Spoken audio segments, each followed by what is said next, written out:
Perkenalkan, nama saya Nuraida Ibrahim, mahasiswa semester 5 Program Studi Pendidikan Guru Sekolah Dasar.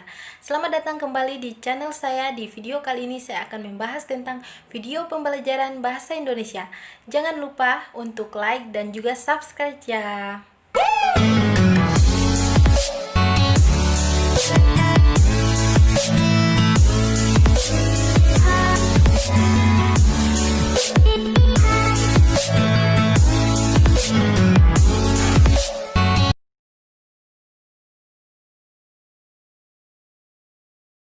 Arbitrer dalam bahasa Indonesia juga dapat diartikan sebagai mana suka, berubah-ubah, tidak tetap, dan sewenang-wenang.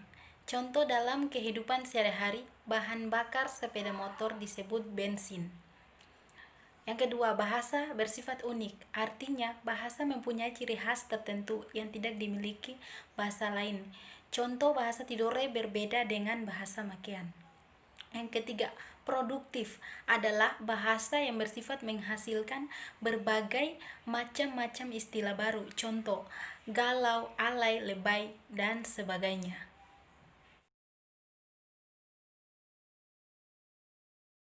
Karena bahasa Melayu sudah menjadi bahasa perhubungan dan bahasa perdagangan. Bahasa Melayu juga berfungsi sebagai kebudayaan. Bahasa Melayu digunakan sebagai bahasa resmi kedua dalam korespondensi dengan orang lokal. Akhirnya, persaingan bahasa ini nampak dimenangkan oleh bahasa Melayu. Bagaimanapun, bahasa Belanda ternyata hanya dapat dikuasai oleh segelintir orang.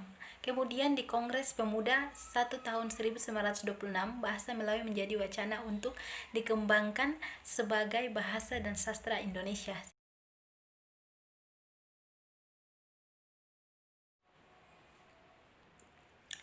Kedudukan bahasa sebagai bahasa negara Indonesia. Fungsi bahasa sebagai alat komunikasi.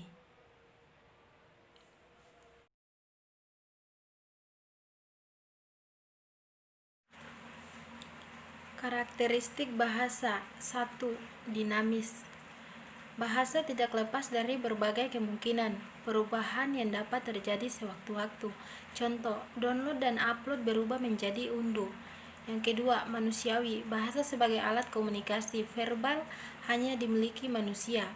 Hewan tidak mempunyai bahasa yang dimiliki. Hewan sebagai alat komunikasi berupa bunyi atau gerak isyarat tidak produktif dan dinamis. Contoh, bahasa hanya dimiliki oleh manusia itu sendiri, produktif. Yang ketiga, produktif dengan sejumlah terbatas unsur yang terbatas namun dapat dibuat satu satuan ujaran yang hampir tidak terbatas. Contoh, kita ambil fenomena dalam bahasa Indonesia A, I, K, dan T. Dari 4 fenomena tersebut dapat kita hasilkan satuan-satuan bahasa menjadi ikat. Ragam bahasa Indonesia adalah variasi bahasa menurut pemakaian yang berbeda-beda, menurut topik yang dibicarakan, menurut hubungan pembicara, kawan bicara, orang yang dibicarakan, serta menurut medium pembicara. Contoh bahasa jurnalistik adalah gaya bahasa yang digunakan wartawan dalam menulis berita.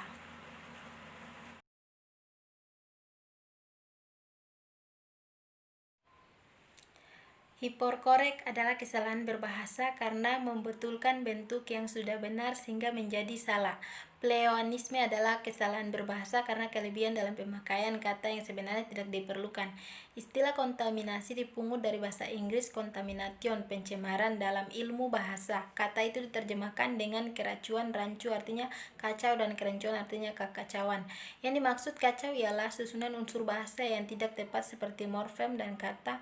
Morfem-morfem yang salah disusun menimbulkan kata yang salah bentuk.